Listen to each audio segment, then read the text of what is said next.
जय Hind defence lovers. आज की टॉप हेडलाइंस कुछ इस प्रकार है। एक और मर्चेंट वेसल को हमले से बचाया इंडियन नेवी ने।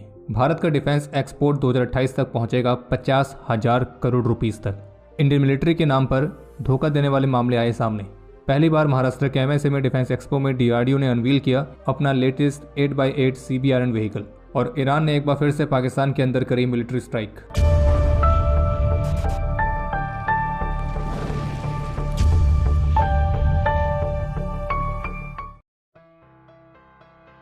22 फरवरी को प्लाउ फ्लैग एक मर्चेंट वेसल जिसका नाम है आइलैंडर, तो उस पर एक हमला हुआ था, और ये हमला संभावित रूप से ड्रोन्स या फिर मिसाइल्स की मदद से किया गया था। इस हमले के बाद इस वेसल में आग लग गई थी, और फिर इस हमले के बाद इस वेसल से मिले डिस्ट्रेस कॉल का तेजी से जवाब देते हुए गल्फ ऑफ अदन में मिशन डिप्लॉयड इंडियन नेवी की डिस्ट्रॉयर ने तुरंत ही एक्शन लिया, और 22 फरवरी के दिन तक इंडियन नेवी की डिस्ट्रॉयर इस मर्चेंट वेसल के पास पहुंच गई थी। और फिर जिसके बाद इंडियन नेवी के ईओडी स्पेशलिस्ट उस वेसल पर उतरे, और इस वेसल में किसी भी तरह के खतरे को साफ करने के लिए इसे सैनिटाइज किया गया। और फिर इंडियन नेवी द्वारा इस वेसल को सैनिटाइज किए जाने के बाद इसे आगे के ट्रांजिट के लिए मंजूरी दे दी गई थी, और इंडियन नेवी ने इस वेसल के घायल क्रू मेंबर को चिकित्सा सहायता भी प्रदान करी थी। आज 24 फरवरी को नई दिल्ली में प्राइवेट मीडिया द्वारा ऑर्गेनाइज किए गए डिफेंस समिट को संबोधित करते हुए भारतीय रक्षा मंत्री श्री राजनाथ सिंह की तरफ से कहा गया कि प्रधानमंत्री श्री नरेंद्र मोदी के नेतृत्व में भारत सरकार लॉन्ग टर्म गेन्स पर ज़्यादा फोकस कर रही है, और हमारा उद्देश्य है 2047 तक भारत को एक डेवलप्ड नेशन बनाना। भारतीय रक्षा मंत्री की तरफ से इस बात को पॉइंट आउट किया गया कि भारत सरकार आर्मी, नेवी और एयरफोर्स के इंटीग्रेशन पर फोकस कर रही है, जो कि क्राइसिस के समय इंडियन आर्म फोर्सेस की तीनों सर्विसेज के बीच आपसी कोऑर्डिनेशन को और बढ़ाएगा। उनका कहना था कि इससे पहले हमारी तीनों सर्विसेज साइलोज में वर्क करती थी, लेकिन हमने इनके इंटीग्रेशन पर ज़्यादा फोकस किया है, और ये स्टेप समय की मांग भी है। उन्होंने ये भी कहा कि शुरुआत में थोड़ा मुश्किल था, लेकिन आज हमारे मिलिट्री किसी भी चैलेंज का एक साथ मुकाबला करने के लिए, बेटर कोऑर्डिनेशन के लिए पूरी तरह से तैयार है। वहीं डिफेंस मैन्युफैक्चरिंग पर बात करते हुए भारतीय रक्षा मंत्री का कहना था कि इस फील्ड पर जो हमने महत्वपूर्ण कदम उठाए हैं, तो उसमें से एक तो है 5 पॉजिटिव इंडिजनाइजेशन लिस्ट को जारी करना, जिसमें 500 से अधिक आइटम्स शामिल हैं, ताकि हम इस बात को सुनिश्चित करें कि हमारे जो सोल्जर्स हैं वो मेड इन इंडिया वेपन्स और प्लेटफॉर्म्स का ही इस्तेमाल करें। इसके अलावा उन्होंने भारत सरकार के उस निर्णय को भी पॉइंट आउट किया जिसमें हमारे कैपिटल एक्विजिशन बजट का 75% हिस्सा भारत की लोकल कंपनीज के लिए रिजर्व करके रखा गया। उनका यह भी कहना था कि कुछ लोगों का व्यू यह है कि जो स्वदेशी हथियार हैं वो वर्ल्ड क्लास नहीं है, लेकिन भारत सरकार हमारे डोमेस्टिक इंडस्ट्रीज की कैपेबिलिटीज़ पर विश्वास रखती है, और जो कि कंसिस्टेंटली इंप्रूव हो रही हैं, और वो अत्याधुनिक प्रोडक्ट्स को डिलीवर भी कर रही है। उनका यह भी कहना था कि आज के समय में हमारी मिलिट्री जो अधिकतर वेपन्स और प्लेटफॉर्म्स का इस्तेमाल कर रही है, तो वो हमारी अपनी ज़मीन पर ही मैन्युफैक्चर किए गए हैं। पहले भारत को टॉप की आर्म्स इंपोर्टर के तौर पर जाना जाता था, लेकिन आज के समय में भारतीय प्रधानमंत्री की लीडरशिप में हम अपने कंफर्ट जोन से बाहर आए हैं और टॉप 25 आर्म्स एक्सपोर्टर नेशंस की लिस्ट में अपनी जगह बनाई है। आज से 78 साल पहले हमारा डिफेंस एक्सपोर्ट 1,000 करोड़ रुपए के आसपास भी नहीं था, और जबकि आज के समय में हमारा defence export 16,000 crore rupees touch कर चुका है। और 2028-29 तक जो एनुअल डिफेंस प्रोडक्शन है, तो वो 3 लाख करोड़ रुपीस तक, और हमारा डिफेंस एक्सपोर्ट 50,000 करोड़ रुपीस तक टच करेगा। इसके अलावा भारतीय रक्षा मंत्री की तरफ से भी इन्फॉर्म किया गया कि फाइनेंशियल ईयर 2023-24 में 4,35,000 करोड़ रुपीस से अधिक के खरीद प्रस्तावों को मंजूरी दी गई है। और आने वाले 5 वर्षों में भारत सरकार का विजन है भारत में हाई एंड सिस्टम्स जैसे कि एरो इंजन्स और गैस टर्बाइंस को मैन्युफैक्चर करना। दिल्ली में एक फर्जी इंडियन एयरफोर्स ऑफिसर को गिरफ्तार किया गया है, जो कि अपने आप को विंग कमांडर रैंक का ऑफिसर बता रहा था, और इसने बुधवार को फेक आइडेंटिटी कार्ड की मदद से पालम एयरफोर्स स्टेशन में एंट्री लेने का भी प्रयास किया, लेकिन ये पकड़ा गया है और दिल्ली पुलिस ने इसको गिरफ्तार कर लिया गया है, और मामले की इन्वेस्टिगेशन जारी है। और जबकि मीडिया रिपोर्ट्स के मुताबिक इंडियन एयरफोर्स का फर्जी ऑफिसर बनकर इसका इरादा था दिल्ली में एयरफोर्स डेंटल हॉस्पिटल में फ्री ट्रीटमेंट करवाना। इस व्यक्ति की पहचान विनायक चड्ढा के तौर पर हुई है, और पुलिस ने इसके पास से 5 फर्जी आइडेंटिटी कार्ड बरामद किए।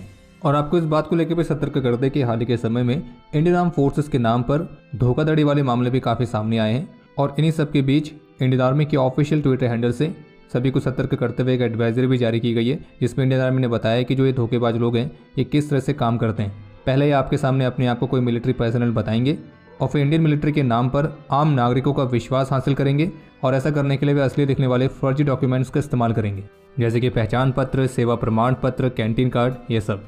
और फिर एक बार विश्वास हासिल करने के बाद फिर ये उस नागरिक के बैंक खाते में एक टोकन राशि जमा करने के लिए कहते हैं, और उसके साथ वे ये कहते हैं कि ऐसा करना सेना के नियम के अंदर आता है। बल्कि आर्मी ने क्लियर किया कि सेना में ऐसा कोई भी नियम मौजूद नहीं है, और इस तरह से मिलिट्री के नाम पर आम लोगों के साथ फ्रॉड कर रहे हैं। और इसलिए आर्मी ने सभी को सावधान करते हुए लिखा है कि सतर्क रहें, सावधान रहें और हमेशा भरोसा करने से पहले जांच करें। और हमारे भी आप सभी को यही सलाह है कि अगर आपको कोई ऐसा मिलता है कि जो अपने आप को इंडियन मिलिट्री के ऑफिसर बताए तो उस पर पहले एकदम से भरोसा ना करें, सब कुछ सही से जांचने के बाद ही आगे कुछ बढ़े। आज 24 फरवरी से पुणे में महाराष्ट्र के पहले MSME डिफेंस एक्सपो की शुरुआत हो चुकी है। ये डिफेंस एक्सपो 26 फरवरी तक जारी रहेगा और इस डिफेंस एक्सपो के दौरान भारत की कंपनीज अपने कई एडवांस वेपन सिस्टम्स को डिस्प्ले करने वाली है, जिसमें इंडियन एयरफोर्स का अपना खुद का Samar two surface to air missile system, इसी तरह से आकाश वेपन सिस्टम। वहीं DRDO भी इस एक्सपो के दौरान अपने Pinaka multi barrel rocket launcher systems के अलग अलग टाइप्स के रॉकेट्स को शोकेस करेगी, जिसमें गाइडेड रॉकेट, एक्सटेंडेड रेंज वाले रॉकेट और पिनाक मार्क 1 रॉकेट शामिल हैं। वहीं DRDO द्वारा स्वदेशी तौर पर बनाई गई 155 mm और 52 कैलिबर की माउंटेड गन सिस्टम भी डिस्प्ले की जा रही है। और DRDO साइंटिस्ट की तरफ से बताया गया कि उनका जो ये माउंटेड गन सिस्टम है, इसका सबसे मेन एडवांटेज ये है कि हाईली मोबाइल है और एक किसी भी डिच को क्रॉस कर सकती है। और इसका दूसरा बड़ा एडवांटेज है इसकी शूट एंड स्कूट कैपेबिलिटी। इसे मात्र 80 सेकंड्स के अंदर बहुत तेजी से डिप्लॉय किया जा सकता है और कई सारी क्रिटिकल टेक्नोलॉजीज इस माउंटेड गन सिस्टम के साथ विकसित की गई है, जैसे कि ब्लास्ट प्रूफ कैबिन जो कि फर्स्ट टाइम डेवलप किया गया।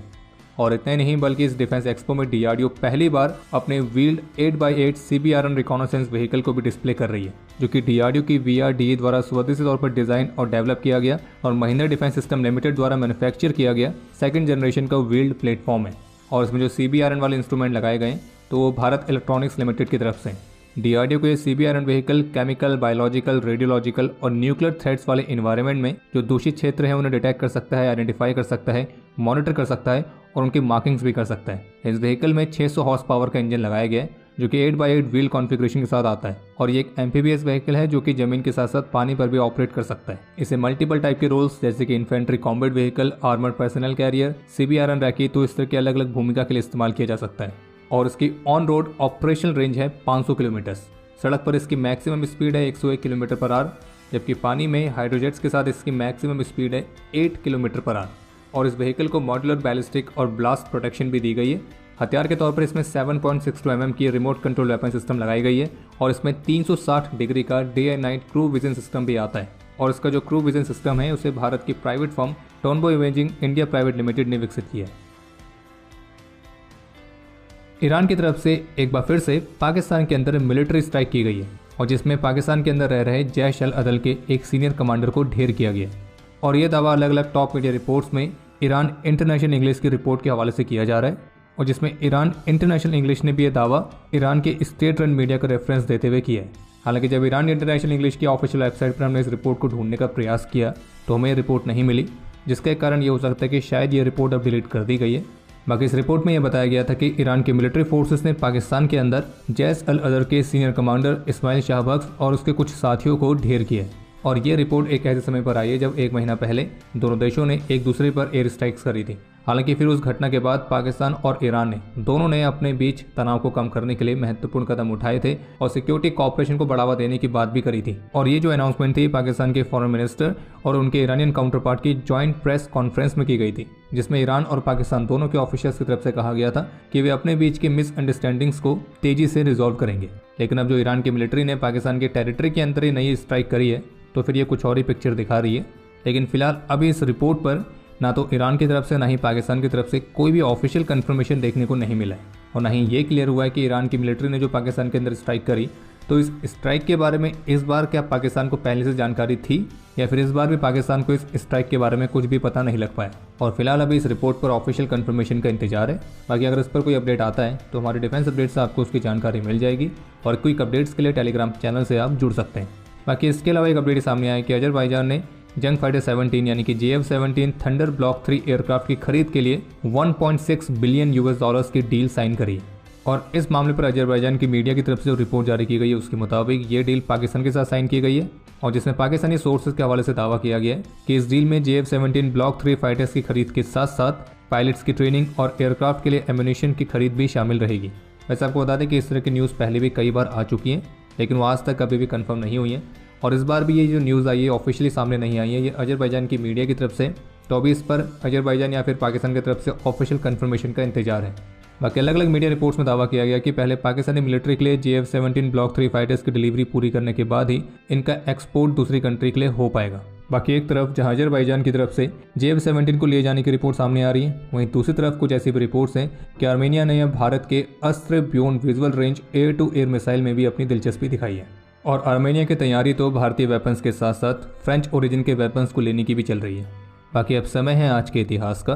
आज के दिन 2019 में जम्मू कश्मीर के गुड़गांव में एक ऑपरेशन के दौरान अपने अदम्य साहस और वीरता का परिचय देते हुए जम्मू कश्मीर पुलिस के DSP अमन कुमार ठाकुर और इंडियन आर्मी के नायब सुबेदार सोमवीर सिंह वीरगति को प्राप्त हुए थे।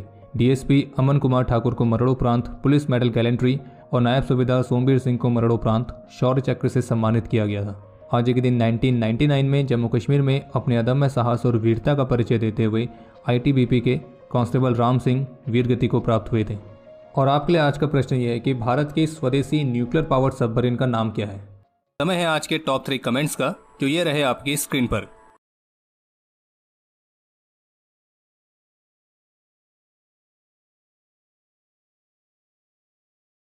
तो हमारे आज के इस एपिसोड के लिए इतना ही। उम्मीद है आपको एपिसोड पसंद आया होगा। पसंद आया तो वीडियो को लाइक जरूर करें। कोई भी सुझाव या सवाल हो तो उसके लिए कमेंट सेक्शन ओपन है। और अगर आपने अभी तक डिफेंस स्क्वाड की मोबाइल एप्लीकेशन को डाउनलोड नहीं किया है तो आज ही डाउनलोड करें और एनुअल सब्सक्रिप्शन पर पाएं 50% डिस्काउंट। बाकी अगर आप चैनल पर पहली बार आएँ तो सब्सक्राइब जरूर करें। हम जल्द ही मिलेंगे नए एपिसोड के साथ। तब तक के लिए जय हिंद, जय भारत।